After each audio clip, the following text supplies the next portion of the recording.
పండగ అంటే happiness, happiness అంటే అన్విత. అందరికీ సంక్రాంతి శుభాకాంక్షలు. Anvita it's not just about building homes. At Anvita it's about building happiness. ఏ పారామీటర్తో చేసిండు ఆయన? చాలా తక్కువ, ఒక 5 లక్షలకు తక్కువ జనాభా ఉన్నటువంటి జిల్లాలను కూడా ఏర్పాటు చేసినటువంటి పరిస్థితి ఉంది. తద్వారా ఎంఆర్ఓ, అంతకుముందు ఒక ఎంఆర్ఓ చూసినటువంటి ప్రాంతం లేదా ఒక ఆర్డీఓ చేసినటువంటి ప్రాంతాన్ని కలెక్టర్లు, ఎస్పీలు అంతా కూడా గాలి తిరిగేటటువంటి పరిస్థితి. మన కొత్తగా పోస్టులు శాంక్షన్ అదనపు ఐఏఎస్లు, ఐపీఎస్లు కానీ గ్రూప్ 1 ఆఫీసర్లు బయటికి వెళ్ళి రాలేదు. ఇక్కడనేమో కొత్త జిల్లాలు ఏర్పాటు చేసిండ్రు. నువ్వు ట్రైబల్ వెల్ఫేర్లు అయితే చెప్తే ఆశ్చర్యపోతావు. వాచ్మెన్గా చేసినటువంటి స్థాయిలో ఉన్నటువంటి వాళ్ళకు కూడా ప్రమోషన్లు ఇచ్చి వాళ్ళ డీడీల కాడికి తీసుకుపోయి కూర్చోబెట్టిండు. ఫైల్ రాయడానికి రాదు. ఒక చాలా మంది, ఐఎమ్ సారీ టు సే, చాలా మంది ఎంప్లాయీస్ ఈ వాళ్ళు ఇచ్చినటువంటి డబుల్ ప్రమోషన్లు, ట్రిపుల్ ప్రమోషన్ల వల్ల సిస్టమ్ను ఎట్లా నడిపించాలో తెలియనట్టు వాళ్ళకు ఇచ్చేసి కూర్చోబెట్టినటువంటి పరిస్థితి ఉంది. దీని నుంచి పాలనా విధ్వంసం తప్పేమున్నది? ప్రజాస్వామ్య విధ్వంసం తప్పేమున్నది? అందుకనే ఇప్పుడు ప్రజల అవసరాల రీత్యా ఎన్ని జిల్లాలు ఉండాలి, నిజంగానే పాలనా సౌలభ్యం కోసం ఎన్ని జిల్లాలు ఉండాలనో ఆ కోణంలో ఆలోచించి రేవంత్ రెడ్డి గారు కొత్త జిల్లాల పునర్విభజన చేయాలనేటటువంటి నిర్ణయం తీసుకోవడం జరిగింది.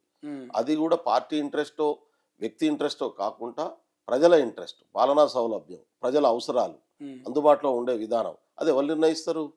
అది దానికి ఒక సైంటిఫిక్గా ఆలోచించగలిగినటువంటి వ్యక్తులు నిర్ణయిస్తారు. అందుకనే రిటైర్డ్ హైకోర్టు జడ్జితోనే ఒక కమిషన్ వేసి ఆ కమిటీ తీసుకున్నటువంటి నిర్ణయాల ప్రకారం నిర్ణయం తీసుకుంటాడు అని చెప్పి రేవంత్ రెడ్డి గారు చెప్తున్నారు. ఇది పద్ధతి కదా. కానీ కేసీఆర్ గారు ఏం చేశారు? నా సంఖ్య 6 నాకు లక్కీ నెంబర్ కాబట్టి 33 ఉండాలి. ఆ 33 చేయడం కోసం ఎన్ని చీల్చగలితే అన్ని చీల్చారు. నంబర్ 1.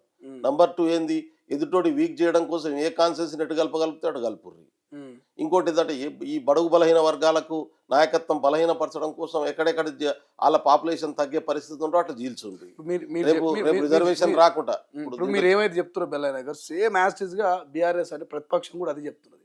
రేవంత్ రెడ్డి గారు ఎక్కడెక్కడ వీక్ ఉన్నారో, ప్రతిపక్షాలు ఎక్కడెక్కడ బలంగా ఉన్నాయో అక్కడక్కడ జిల్లాల పునర్విభజన పేరుతోటి నాయకత్వాన్ని నీరుగార్చే ప్రయత్నం, మరోసారి అధికారంలోకి, మరోసారి ముఖ్యమంత్రి గారికి రేవంత్ రెడ్డి కొత్త డ్రామాను తెర మీద తీసుకొచ్చిండు. అదే జిల్లాల పునర్విభజన అనేది వాళ్ళు చెప్తున్నమాట. ఇప్పుడు కేటీఆర్ వాళ్ళు ఆ ఉద్దేశంతోనే చేసారు కాబట్టి మిగతా వాళ్ళంతా అట్నే చేస్తారు అనుకుంటారు. పచ్చ కామెరలోనికి లోకం అంతా పచ్చగానే కనబడుతుంది. ఇంతకుముందు మేము జిల్లాలు ఏర్పాటు చేసినప్పుడు కానీ, రాష్ట్రాలు ఏర్పాటు చేసినప్పుడు కానీ రాజకీయ ప్రయోజనాల కోసం చేయలే.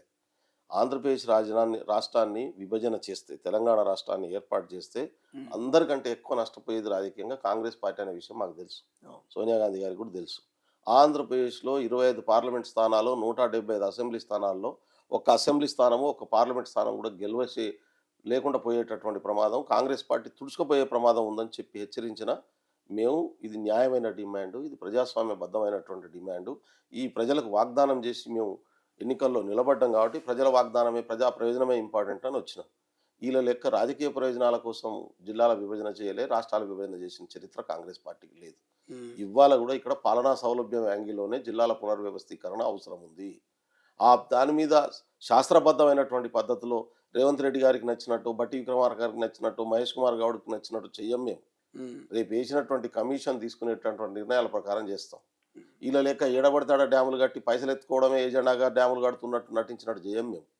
మా పాలన అంతా కూడా ఒక ప్రజాస్వామ్యబద్ధమైనటువంటి పాలన, రాజ్యాంగబద్ధమైనటువంటి పాలన, ప్రజల అవసరాల రీత్యా తీసుకునేటటువంటి నిర్ణయాలు ఉంటాయి తప్ప వాళ్ళ లెక్క ఉండవు అనేది నేను గ్యారంటీగా చెప్పగలుగుతాను. సరే, ఇప్పుడు ఈ జిల్లాల పునర్విభజన అన్నట్టు ఏ ప్రామాణికతలో మీరు జిల్లాల పునర్విభజన చేసే అవకాశం ఉంటుంది? అంటే ఫర్ ఎగ్జాంపుల్ ములుగు లాంటి జిల్లాలు ఉన్నాయి, జోగులాంబ, గద్వాల జిల్లాలు ఉన్నాయి. అంటే కొన్ని జిల్లాలకు సంబంధించి ఒక 4-5 కాన్స్టిట్యున్సీలు మాత్రమే ఉన్నాయి. అటువంటి వాటిని ప్రామాణికంగా తీసుకుంటారా? నేను ఏమంటే ఒకటే కాన్స్టిట్యున్సీ ఉన్న జిల్లాలు, మిగతా కాన్స్టిట్యున్సీలకి 2 మండలాలు కలిపిన జిల్లాలు చాలా ఉన్నాయి. కాబట్టి అది ఏ జిల్లా ఎటు కలుపుతుంది, కలపడం వల్ల ప్రజలకు ఎంత దూరంలో జిల్లా కలెక్టరేట్ ఉండాలి, ఎంతమంది ఆ జనాభా ఆ జిల్లాలో ఉండాలనేటటువంటిది ఒక నిపుణుల కమిటీ నిర్ణయిస్తుంది. మీరు నేను కూర్చొని మాట్లాడి డిసైడ్ చేయలేం. దాని పారామీటర్ ప్రకారం గతంలో చాలాసార్లు జిల్లాల పునర్విభజన దేశవ్యాప్తంగా జరిగినటువంటి సందర్భాలు ఉన్నాయి. కానీ కేసీఆర్ చేసినంత దుర్మార్గంగా భారతదేశంలో ఏ రాష్ట్రంలో ఏ జిల్లాల పునర్విభజన కమిషన్ చేయలేదు. ఆయన కమిషనే లేకుండా ఇష్టం వచ్చినట్టు చేసినటువంటి పరిస్థితి ఉంది. కానీ మేము అట్లా కాకుండా ప్రజల అవసరాల రీత్యా ఎన్ని అవసరం ఉంటాయో అన్ని తీసుకెళ్తాము. మనకు ఉన్నటువంటి నాయకత్వం అందుబాటులో ఎంత ఉన్నది, కలెక్టర్లు, ఎస్పీలు ఐఏఎస్ ఐపీఎస్లు అందుబాటు ఎంత ఉన్నది, ఎట్లా పెంచుకోవాల్సి వస్తుంది, ఇవన్నీ కూడా ఒక శాస్త్రబద్ధమైనటువంటి వైఖరిది. ప్రధానంగా దీంట్లో 2 అంశాలు కీలకమైనటువంటి అంశాలు. ఒకటి డిస్టెన్సు, రెండోది పాపులేషన్. ఓకే. ఇవి రెండు కేంద్రకంగా పనిచేయాల్సి ఉంటుంది. ప్రజలకు అందుబాటులో ఉండేటంత దూరంలో కేంద్రం ఉండాలి. రెండవది ఆ జనాభా ఆ జిల్లాకు ఎంత జనాభా ఉండాల్సినటువంటి అవసరం ఉంది. రెండవది అసెంబ్లీలను చిందరవందర కానియకుండా కూడా చూడాల్సినటువంటి అవసరం ఉంది. గతంలో ఒకటే అసెంబ్లీ 3 జిల్లాల్లో ఉండడం వల్ల కలెక్టర్లు ఇవాళ దానికి నీకు ఎమ్మెల్యేలు ఆ అన్ని జిల్లాలు అడ్రస్ చేయగలిగినటువంటి పరిస్థితి లేదు. ఒక్క ఒక్క ఒక్క ఒక్క ఇప్పుడు మా బోధ్ ఖానాపూర్ కాన్స్టెన్సీ ఉంది, 4 జిల్లాల్లో ఉంది. అది ఓకే. ఒక ఖానాపూర్ కాన్స్టెన్సీ 4 జిల్లాల్లో డివిజన్ చేస్తే ఎట్లా నువ్వు దానికి ఏమైనా పద్ధతి పాడ అనేది ఉండాలి కదా. ఇప్పుడు ములుగు కాన్స్టెన్సీ ఉంది, ఇటు మహిబాద్ జిల్లాలో, అటు వరంగల్ జిల్లాలో, అటు పోయి ములుగు జిల్లాలో, ఇన్ని దిక్కులు దాన్ని డివైడ్ చేసినటువంటి పరిస్థితి ఉంది. ముఖ్యమంత్రి గారి కాన్స్టెన్సీని తీసుకొని 3 జిల్లాలో ఉన్నది. అది అంటే 2 మండలాలు డివైడ్ చేసేసి దాన్ని చిందరవందర చేసిపోయినటువంటి పరిస్థితి. కాబట్టి ఒక శాస్త్రబద్ధమైనటువంటి పద్ధతి లేకుండా చేసింది వాళ్ళు, చేయదలుచుకున్నది ఇప్పుడు అదేమో పార్లమెంట్ ఒక దాని కిందకి వస్తుంది, జిల్లాలో ఇంకో దాని కిందకి వస్తుంది. అసలైన తొలి వెలుగు. ఫాలో వాట్సాప్ @తొలి వెలుగు official.